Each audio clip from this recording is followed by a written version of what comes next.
श्री स्वामी समर्थ. स्वामी महाराज तुमच्या सर्व चांगल्या इच्छा पूर्ण करो ही स्वामींच्या चरणी प्रार्थना करते आणि आजच्या या नवीन व्हिडिओला सुरुवात करते.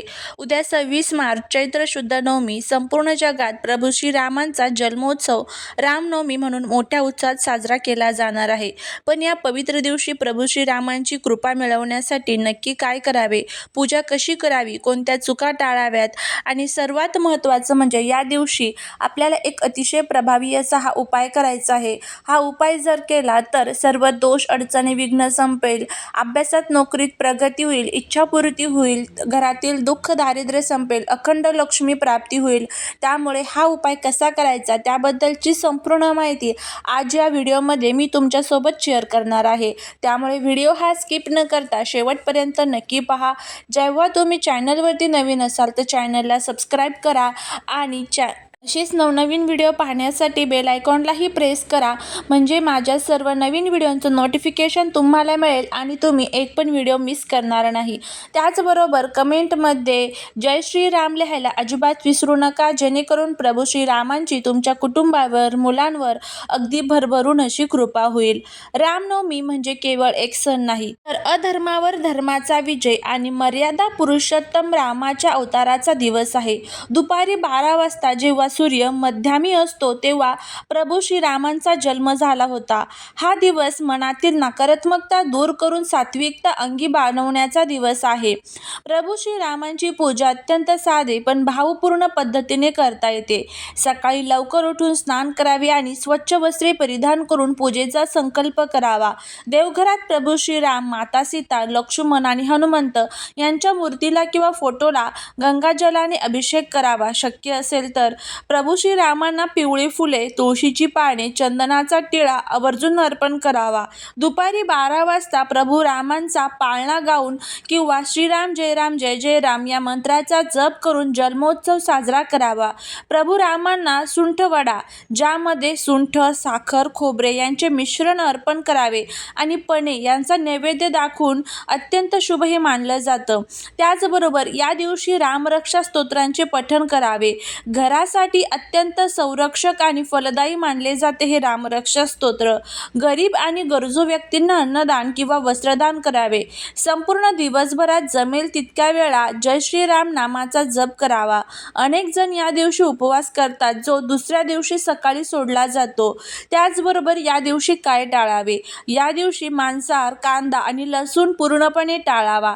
सात्विक आहार घ्यावा. घरात किंवा बाहेर कोणाशी वाद घालू नका. रामाचा गुण म्हणजे संयम, तो पाळावा. कोणत्याही प्रकारचे व्यसन या दिवशी अपवित्र असते, त्यामुळे या दिवशी चुकूनही व्यसन करू नये. या पवित्र दिवशी संयम पाळायचा असतो. वडीलधारी माणसे आणि कोणाचाही उपहास किंवा अपमान करणे टाळावे. रामनवमी हा सण आपल्याला संयम, सत्य आणि निष्ठेची शिकवण देतो. रामनवमी हा प्रभू श्रीरामांच्या आशीर्वादाचा आणि सकारात्मक ऊर्जेचा दिवस मानला जातो. या दिवशी श्रद्धेने काही उपाय केल्यास घरातील वास्तुदोष दूर होतात, सुख लाभते. त्यामुळे रामनवमीच्या दिवशी आर्थिक अडचणी दूर करण्यासाठी, रामाच्या कृपेसाठी हनुमानाला प्रसन्न करणे आवश्यक आहे. या दिवशी हनुमानाला सिंदूर आणि चोळा अर्पण करावा. तसेच हनुमानासमोर बसून हनुमान चालीसा वाचावी. संध्याकाळी तुळशीजवळ शुद्ध तुपाचा दिवा लावा आणि 11 वेळा प्रदक्षिणा घालावी. यामुळे भगवान विष्णू, माता लक्ष्मीची कृपा प्राप्त होते. उद्या गुरुवारी रामनवमी असल्याने पिवळ्या रंगाच्या आसनावर बसून खालील मंत्राचा जप करावा.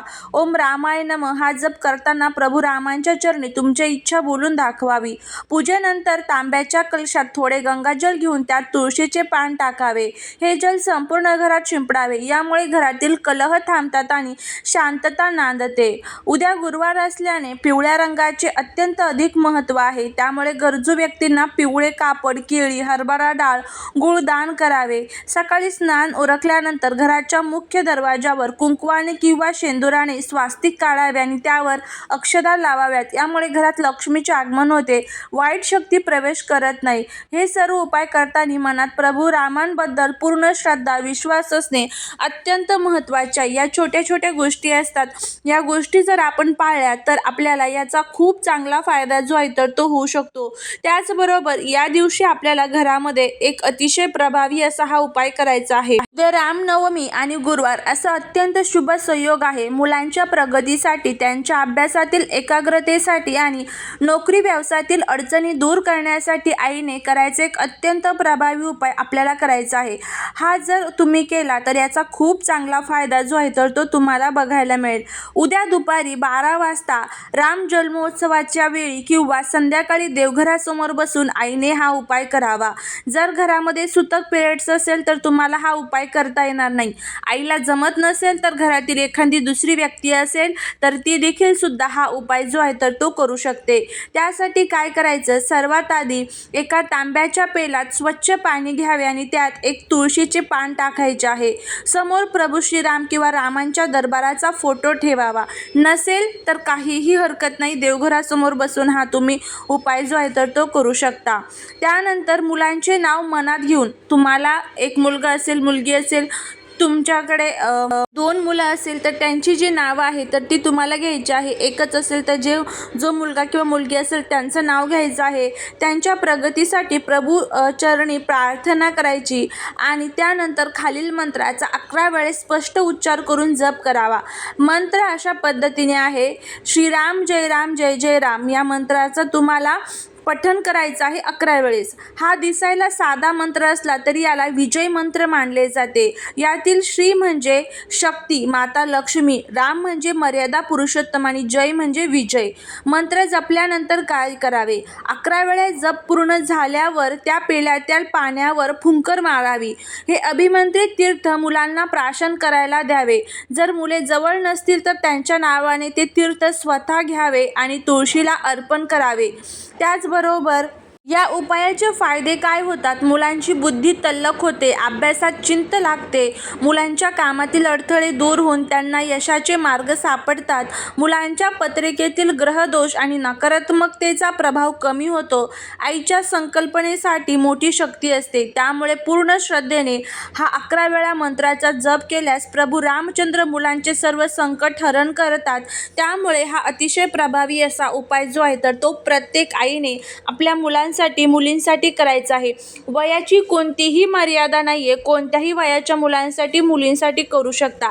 सांगितल्या पद्धतीने दुपारी 12 वाजता जर तुम्हाला हा उपाय करणं शक्य असेल तर अतिशय उत्तम, पण जर नाही शक्य दुपारी 12 वाजता तर संध्याकाळी 6च्या दरम्यान तुम्ही हा उपाय जो आहे तर तो करू शकता. देवघरामध्ये छान दिवा, धूप, दीप, अगरबत्ती लावून घ्यावी आणि त्यानंतर तुम्हाला हा उपाय जो आहे तर तो करायचा आहे. करून बघा, याचा खूप चांगला फायदा जो आहे तर तो तुम्हाला बघायला मिळेल. त्याचबरोबर आपल्या शेजारी असतात, आजूबाजूला असतात तर त्यांना सुद्धा तुम्ही हा उपाय सांगू शकता, जेणेकरून आपल्याबरोबरच इतरांना सुद्धा त्याचा फायदा जो आहे तर तो होऊ शकतो. करून बघा, तुम्हाला याचा फायदा होईल. चालेली सेवा ही महाराजांच्या चरणी रुजू करते. व्हिडिओ जर आवडला तर लाईक, शेअर आणि सबस्क्राईब करायला विसरू नका. भेटूया पुढच्या एका छानशा नवीन व्हिडिओत एका नवीन माहितीसोबत. तोपर्यंत सर्वांना श्री स्वामी समर्थ.